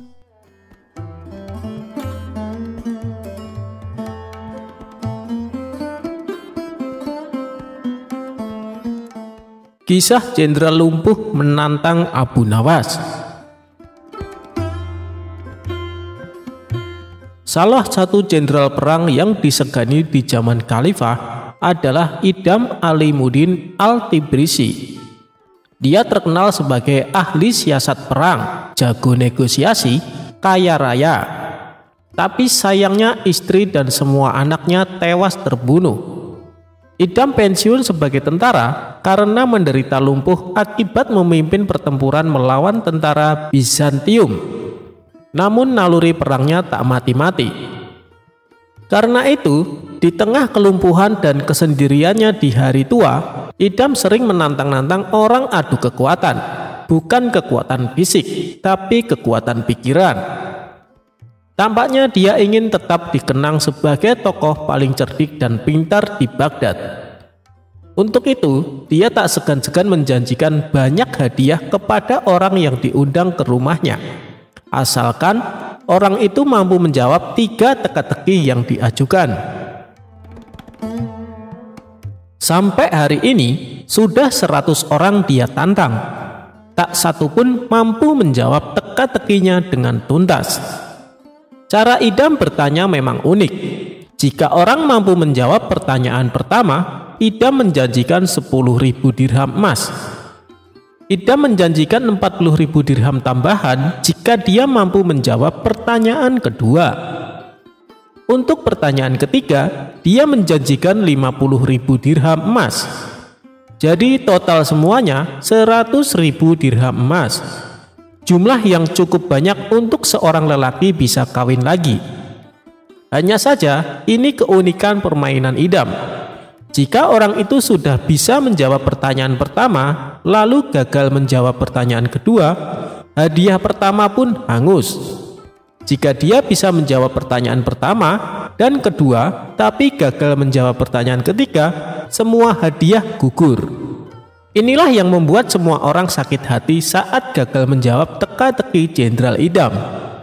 Seolah-olah mereka benar-benar telah kehilangan 10.000 dirham emas atau 50.000 dirham emas, padahal mereka belum mengeluarkan 1 dirham pun dalam permainan itu. Aku marah sama Jenderal Lumpuh itu. 2 pertanyaan sudah aku jawab, tinggal pertanyaan ketiga aku salah. Hilanglah duit 50.000 dirham aku. Dia tanya, apa nama malaikat yang menyiksa manusia di neraka? Aku jawab, malaikat Malik, tapi salah. Kata Sulaiman, guru di sebuah madrasah di Kanakin kepada kawannya. Kawannya kaget. Loh, bukankah jawaban kamu benar? Ah, kamu juga salah. Aku kira kamu pintar. Malik itu cuma jaga neraka. Malaikat yang menyiksa orang di neraka namanya Zabania, kata Sulaiman dengan nada sewot, menduga kawannya pintar. Karena gagal memenuhi tantangan Idam, orang-orang yang kalah itu kemudian mengusulkan nama Abu Nawas. Jenderal Idam senang, dia merasa tertantang. Esoknya Abu Nawas dipanggil ke rumah Idam dan dijamu makanan enak. Sang jenderal tahu reputasi pujangga Baghdad itu, makanya dia tak main-main. Usai mereka makan siang, Jenderal Idam mengutarakan maksudnya dan Abu Nawas menyanggupi. Aku naikkan hadiahku jadi 200.000 dirham khusus buat kamu, tapi dengan syarat jika kamu tak dapat menjawab 3 pertanyaanku, kamu harus berpidato di depan umum mengakui bahwa akulah pujangga paling pintar di Baghdad. Keesokan harinya, ketika Abu Nawas datang ke rumah Idam, sang jenderal menutup mata Abu Nawas, lalu minta digendong. Dengan mata tertutup dan menggendong Jenderal Lumpuh, Abu Nawas berjalan menuruti perintah Idam. Demi 200.000 dirham emas dan reputasi sebagai pujangga cerdik, Abu Nawas menuruti saja tantangan gila itu. Setelah Abu Nawas berjalan 5 km, Idam menyuruh Abu Nawas berhenti lalu bertanya, Abu Nawas, tahukah kamu pemandangan apa di depan kita? Jika kamu tahu, hadiah 20.000 dirham emas silahkan kamu ambil. Ini gila, pikir Abu Nawas. Mana dia tahu pemandangan di depannya? Bukankah matanya tertutup? Tapi dengan yakin dia menjawab pendek. Di depan kita ada peternakan onta, Tuan Jenderal. Sang jenderal kaget. Bagaimana mungkin Abu Nawas bisa menjawab dengan benar? Di depan mereka memang ada peternakan onta, tapi itu milik sang jenderal sendiri. Tidak semua orang diizinkan masuk. Mereka lalu melanjutkan perjalanan lagi. Sang jenderal tetap digendong. 1 jam kemudian, Idam kembali meminta Abu Nawas berhenti lalu bertanya lagi. Abu Nawas, jika kamu bisa menjelaskan pemandangan di depan kita, 80.000 dirham emas silahkan ambil. Total jadi 100.000 dirham. Abu Nawas diam sejenak. Tapi lagi-lagi dengan nada meyakinkan dia menjawab, Tuan Jenderal, di depan kita ada sungai kecil. Di kiri kanan sungai itu banyak pohon tin dan pohon zaitun. Juga ada beberapa pohon kurma. Ini kebun yang sangat indah. Sang jenderal lagi-lagi kaget. Bagaimana mungkin Abu Nawas bisa menjawab dengan benar? Dia pasti tukang sihir, pikirnya. Di depan mereka memang ada perkebunan, tapi itu milik Baginda Raja. Hanya para jenderal dan tamu kerajaan yang bisa masuk ke sini. Jikapun Abu Nawas pernah datang ke sini, dia pasti tak bisa menduga karena perjalanan ke kebun ini berliku-liku dan menyesatkan seseorang yang matanya tertutup. Idam mulai khawatir 200.000 dirham emas miliknya bakal raib dan Abu Nawas makin terkenal. Akhirnya dia memerintahkan Abu Nawas berjalan lagi. Setelah Abu Nawas berjalan 4 jam melewati padang pasir yang sunyi dan terik, sekali lagi Idam memerintahkan untuk berhenti. Dia memerintahkan Abu Nawas tak bersuara dan maju beberapa langkah pelan-pelan. Setelah agak lama Abu Nawas berdiri dan Jenderal Idam lama tak bersuara, akhirnya dengan berbisik sang jenderal bertanya, sambil menjanjikan tambahan 100.000 dirham emas jika jawaban Abu Nawas benar. "Silahkan jawab, ada apa di depan saya?" Abu Nawas tak langsung menjawab. Ia berkonsentrasi penuh, kemudian pelan-pelan dia menjawab, "Tuan Jenderal, di depan kita ada oase di tengah padang pasir. Di situ ada beberapa perempuan, semuanya bugil sedang mandi. Ada juga yang tampak bercanda dan menari-nari." Biar Jenderal Idam seperti disambar petir. Abu Nawas lagi-lagi benar, ini gila, pikir sang jenderal. Akhirnya, setelah Abu Nawas juga menikmati pemandangan indah di depannya, kedua lelaki ini kembali ke Baghdad. Sesuai janji, esoknya Idam mengumpulkan banyak orang di depan istana khalifah untuk menyerahkan 200.000 dirham emas kepada Abu Nawas. Sebelum menyerahkan hadiah yang disaksikan khalifah, Idam berpidato di depan publik menceritakan pengalaman mereka berdua. Dan terakhir dia bertanya, "Abu Nawas, bagaimana kamu bisa benar menjawab pertanyaan pertama?" "Tuan Jenderal, pertanyaannya gampang. Waktu Tuan minta saya berhenti berjalan dan bertanya pada saya, kaki saya ketika itu persis menginjak tai onta. Makanya saya tahu itu pasti peternakan onta." Baginda Raja pun tersenyum. Sang jenderal menggelengkan kepala. "Lalu, bagaimana pertanyaan kedua? Kamu bisa menjawab dengan benar juga." "Itu juga mudah, Tuan. Mata saya tertutup, tapi telinga saya mendengar suara air mengalir dan burung hasyun berkicau. Burung hasyun hanya makan biji-bijian, terutama buah tin dan zaitun. Pohon tin hanya tumbuh di pinggir sungai, makanya saya tahu itu pasti perkebunan tin dan zaitun." Baginda Raja lagi-lagi tersenyum. Sang jenderal makin terperangah. "Sekarang, bagaimana kamu bisa benar menjawab pertanyaan ketiga?" Abu Nawas terdiam sejenak, lalu menjawab, "Itu lebih mudah lagi, Tuan. Saat itu, tiba-tiba saja saya merasa seperti ada ular bergerak-gerak di punggung saya, endut-endutan," kata Abu Nawas menahan senyum. Hahaha, kali ini Baginda Raja tertawa terbahak-bahak. Memang tantangan itu terasa berat, tetapi berat bukan berarti tidak mungkin.